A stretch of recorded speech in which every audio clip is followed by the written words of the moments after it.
I was very, very nervous about writing this information, as you can understand.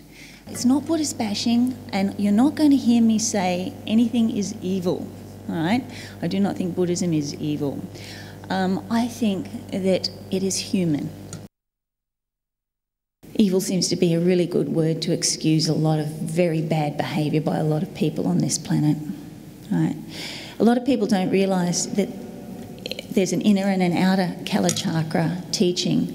The Dalai Lama has been around the world several times and received the Peace Prize for giving people the Kalachakra initiation.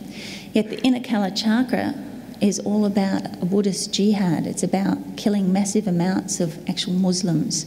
And then anybody that's left over after all the Muslims are killed that are not Buddhists will also be killed. And this is what he received the Nobel Peace Prize for. Obviously, they didn't read the inner Kalachakra. When the Tibetan Buddhists actually became the theocracy, millions of these Tibetan shaman were killed. I'm not trying to say the Chinese are good. I'm just trying to say that humans are capable of incredible cruelty, and that Tibet is a case where this has happened on both sides. It was a war, right? And the atrocities happen during wars on both sides, and previous to the wars as well. There's usually something happen that triggers it. So why go to all of the trouble of deceiving us in the West about these things that are known in the East? Why are they unwilling to compromise with the Chinese? Why are they unwilling to admit that they have any faults? And if they are doing all of these things, what have they achieved by this? Well, the diaspora of Tibetan Buddhism has been their main goal and achievement, I guess. It has had a massive spread. It's spread all over the world.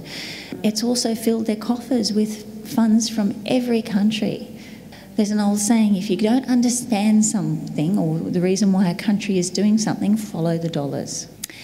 And when they follow the dollars, we have a couple of amazing quotes in the book by Tibetan lamas that are over here.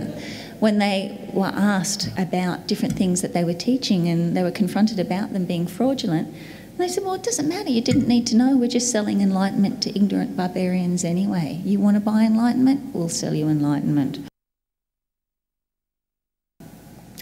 Now, what the Tibetans believe, and people who work with earth energies know, there is a main lay artery that goes right through Tibet. It's the female artery of the planet, the main female artery of the planet. So what she actually had done to pin down this energy, effectively stop it flowing around the planet, was they had a Tibetan shaman tool. Right? It's a Tibetan shaman tool. Basically, a pur-bar is a tent peg.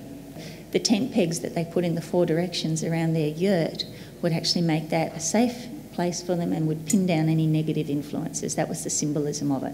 So it eventually became like the wand or the main ritual implement for the shaman. So what the Chinese princess decided she'd do is have a huge one of these made and plunged into the heart of that female lay artery at Zhokang. And if you go there today, you can still see the big pur-bar there. Then other monasteries that were already along the tributaries, right, which are depicted as Shunmo's limbs, also had pur-bars put in them to try and pin her down completely. Now, this occurred at a period in time that was the start of the witch hunts all around the world, right? The establishment of real male suppression of female spirituality. And we wonder why it happened, right? I'd love one day for the Chinese to even consider the possibility of just removing the pur-bar, letting that energy flow around the planet properly again. The prayer wheel. The prayer wheel was assumed from the Bompo ritual implement. And not only did they reverse the direction that they spin the prayer wheel in, but the other thing that they did was they also changed the mantra. The Buddhist mantra is Om Ne Padme Om, right, the jewel in the lotus blossom. That's why I had the lotuses at the start here, meaning that out of stagnation something beautiful can come. Em Padme Mo was the original Bompo mantra that was written in there, which means I honour the feminine as a force in nature, right? And so they had to change that because Buddhism really is a very patriarchal religion, so they reversed that altogether. They couldn't have associations with a female force in nature rather than a male. Oh, and the prayer beads. You know, everybody's seen prayer beads before. And we tend to think that they're from Buddhism, yes? Well, they existed in a lot of religions for a very long time, a lot of indigenous practices, but they took it specifically from the Hindu faith. The Shen priests considered that their power is in their hair. They never cut their hair. They let their hair grow their whole life, which again is different to Buddhism. So the idea of shaving your head when you're a Buddhist is that you end up giving up your power to a higher authority. Terma is very interesting. Terma is looking for lost documents, lost religious relics in Tibet.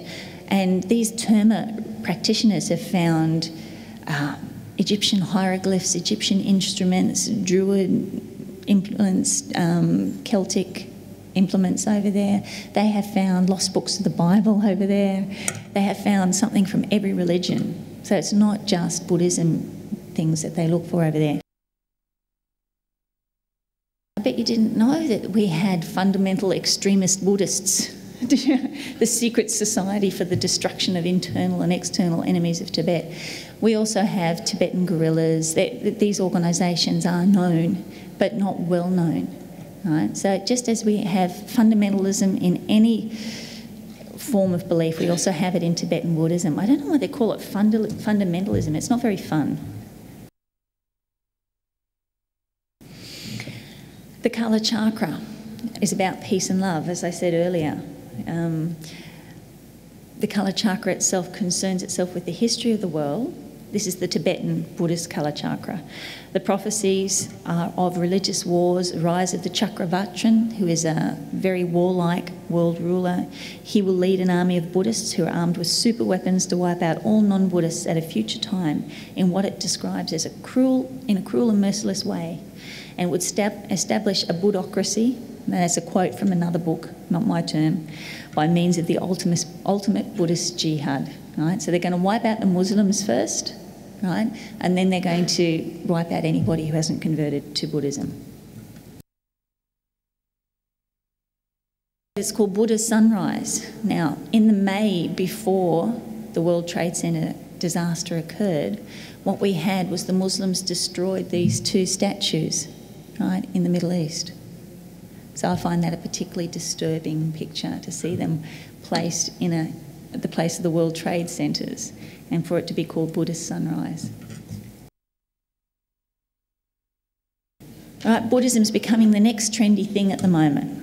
Right, it is gaining phenomenal acceptance without people questioning it, which I feel is dangerous. We've got to keep questioning everything. That's the purpose of this book. So question the book. Check up all the references and the resources in there yourself.